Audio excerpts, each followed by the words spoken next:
m'appelle Gensio Momonosuke et je suis un garçon comme les autres. Je suis un interprète et ma mission est de protéger l'humanité. Nous avons créé les interprètes pour façonner le monde, Construire un monde meilleur. modifier l'espace, le temps. Lorsque j'ai créé Jusenko, je savais quel destin je réservais à ses enfants. Je suis Gensio Reva et j'ai 10 ans. Laisse-le, on s'en balance de lui. Je suis un garçon malade. De toute manière, il y en a toujours que pour lui. Quand les médecins nous auront soignés, je deviendrai quelqu'un dont le monde extérieur se souviendra.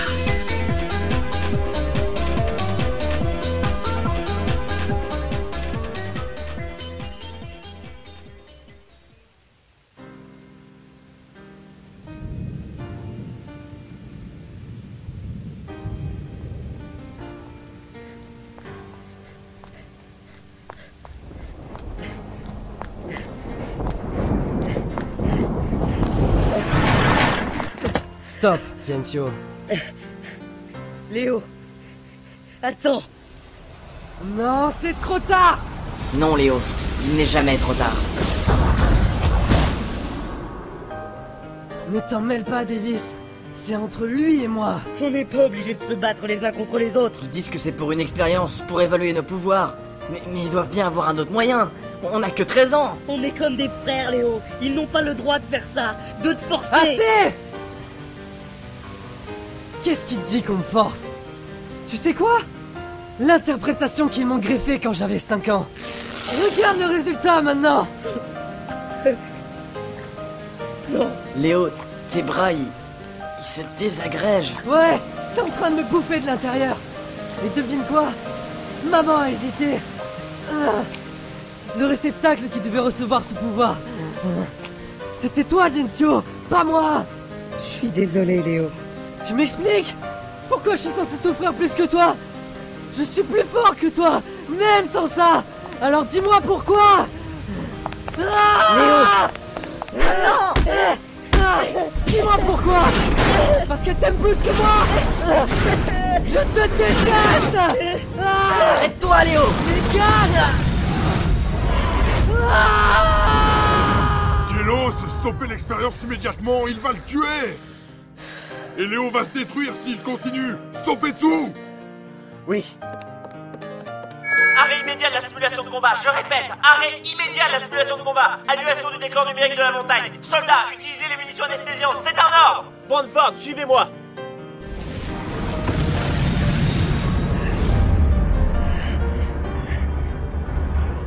Si tu n'existes plus, alors je serai son préféré. Je suis désolé. Crève, Gensio Reva. Toi et tes excuses.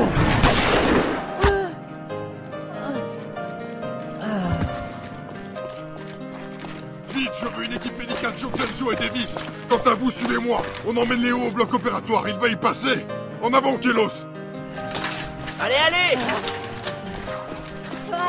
Infirmière, doublez les doses d'anesthésiant. Impossible, monsieur. Si je fais ça, on va le perdre. La douleur l'empêche de s'endormir. C'est pas vrai. Il faut qu'on stabilise son état, Kélos. Je sais, Brandford, je sais. Mais ses pouvoirs le consument de plus en plus. Manoël, Brandford, on m'a dit ce qui était arrivé. Non. Léo. Maman. Pourquoi? Tiens bon, Léo. Où en est son état? Où en est son état? Regarde par toi-même. Ses pouvoirs brûlent son organisme. Il se désagrège. Il a déjà perdu ses 2 bras. Dans quelques minutes, ça sera le tour de ses jambes. Même si on tente de stopper l'hémorragie, il perd beaucoup trop de sang. Ena, il sera mort dans moins de 10 minutes. On devrait mettre un terme à ses souffrances. Non, non. Ena. Non, je refuse. C'est de ma faute. Je peux le sauver. Ena, tu ne peux pas. Écoute-moi bien, Brandford. Tu vas aller chercher le projet Cyborg. Kélos, toi et moi, on va l'opérer. Mademoiselle, je veux que vous restiez pour nous épauler. Les autres, sortez. Attends, ce n'est qu'un prototype. Fais ce que je te dis.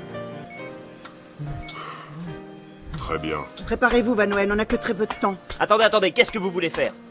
Nous allons utiliser le matériel d'opération que Brandford, moi et d'autres employés avons mis au point pour fixer des membres artificiels à un sujet.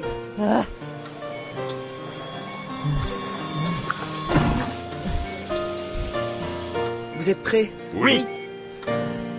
Accroche-toi, Léo.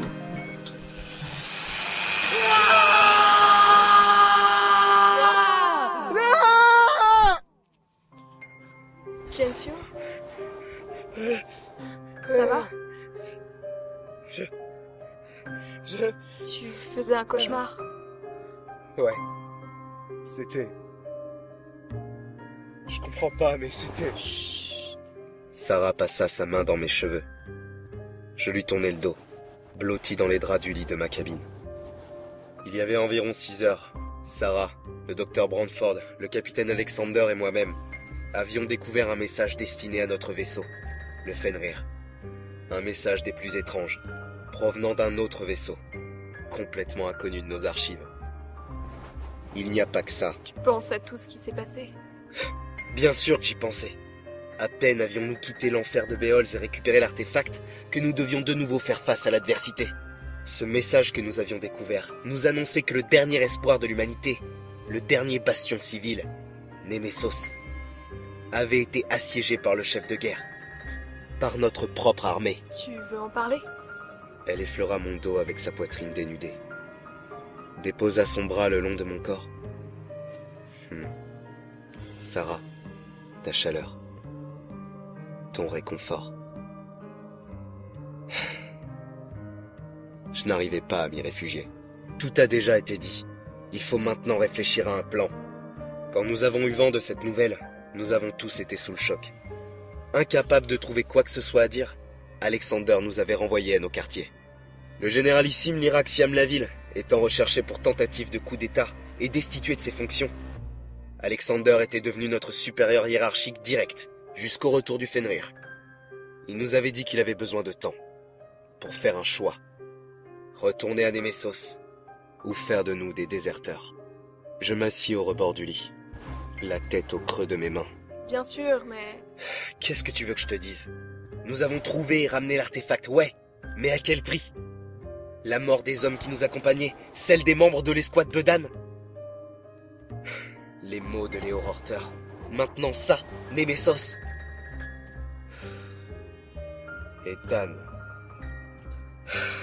Je sais plus quoi penser. Je sais, Gensio. Comme si cela ne suffisait pas, après le message, nous nous sommes rendus compte de la disparition de Dan et Rokta, mon meilleur ami. Plusieurs hommes ont été envoyés pour le rechercher et l'informer, mais il était introuvable à bord du Fenrir. Ce qui n'avait pas bon effet alors que nous cherchions un traître. Sarah. Je ne comprends pas. Léo Rorter, la Tourdine Suisenko. J'ai appris là-bas que ma mère était une scientifique de cette société à l'origine de la création des interprètes. Rorter avait été créé pour devenir une arme au nom du salut de l'humanité. Et moi, qu'est-ce que je suis? Est-ce que j'ai vraiment été l'enfant des Namostinel? Je cherche des réponses, Sarah, mais je ne sais plus vers qui me tourner. Brantford savait pour ma mère. Il était même son collègue. Et pourtant, il m'a menti depuis le début, sur le travail d'Insusenko, sur le rôle des interprètes, et sur leur origine. Maintenant, je sais même plus si je suis véritablement un humain, ou une création. Et de toute façon, à quoi bon? Maintenant, il est impossible de rentrer à Nemesos. Elle avait retiré ses bras de mon corps. Elle s'allongea de nouveau sous les draps qui cachaient partiellement sa nudité. La tête au creux d'un oreiller, elle fixait le vide. La beauté de son visage, la douceur au toucher de sa peau, et les sourires qu'elle m'accordait quelle que soit la situation. En temps normal, tout ceci me redonnait espoir, me poussait à continuer. Mais aujourd'hui, je ne pouvais m'y réfugier. Nous restâmes de longues minutes dans le silence. Aucun mot, aucune phrase ne me venait à l'esprit. La noirceur qui l'entachait m'empêchait de rejoindre le cœur de la femme que j'aimais.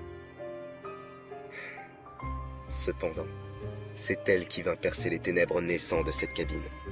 Tu te rappelles, il y a 5 ans, lorsque nous nous sommes séparés? Ouais, on avait 16 ans. On avait décidé cela ensemble, parce qu'on n'y croyait plus. On était des ados, et c'était ce que nous avions ressenti à ce moment, oui. Mais à ce moment-là... Mais cela correspondait à un moment précis de nos vies. Et regarde-nous maintenant.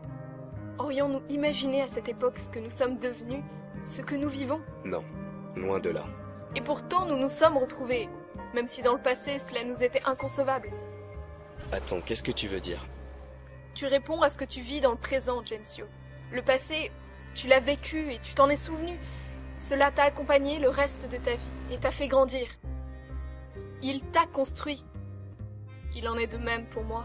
Attends, mais aujourd'hui, je t'aime, Gensio, car c'est ce que j'ai envie de croire. Peu importe ce qu'il s'est passé, je t'aime car je suis moi et que je réponds à ce que je ressens maintenant. C'est ce qui me permet de vivre. Or, il en est de même pour toi. Tu as choisi de m'accepter une nouvelle fois, car dans le moment présent, c'est ce à quoi tu avais envie de répondre. Ce que je veux dire par là, c'est que... même si le passé va influencer ton ressenti présent, même si tu as pu être créé, tu restes toi, et tu restes vivant. Je me moque de ton origine. Nous construisons et avons des souvenirs communs. Ils nous appartiennent. Je veux les protéger. Je veux reconstruire ce monde. Le nôtre, et avec toi. Nous allons sûrement devoir faire face à beaucoup de choses difficiles ces prochains jours. Si tu n'es pas en accord avec toi-même, alors tu ne pourras pas lutter et te relever. Merci, Sarah.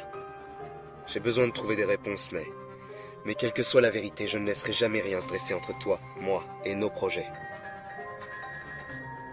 C'est ce en quoi j'aspire. Je t'aime aussi, Sarah. Viens, j'en ai envie.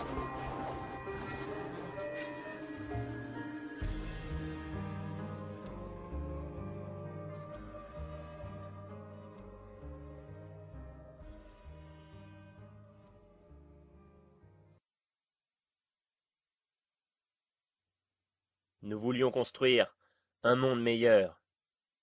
C'était ce qui nous poussait à continuer. Ces enfants devaient être l'espoir de l'humanité. Mais nous manquions de temps. Insusienko était une entreprise largement en avance en recherche et développement par rapport à ses principaux concurrents. C'est pour cela qu'il s'agissait de notre mission. Malgré cela, les choses se précipitaient. Nous devions être prêts. Non, ces enfants devaient être prêts. Il s'agit là de la seule excuse derrière laquelle nous pouvions nous cacher. La seule qui nous poussait à continuer.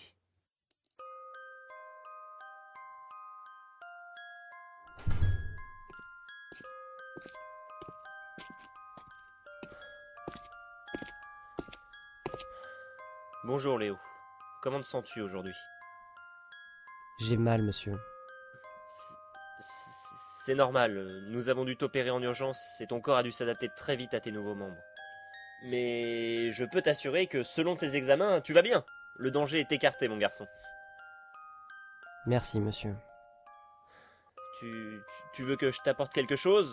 Je peux... Non, merci, monsieur. Bien. Ena va venir te voir dans quelques minutes. Moi, je dois retourner au laboratoire.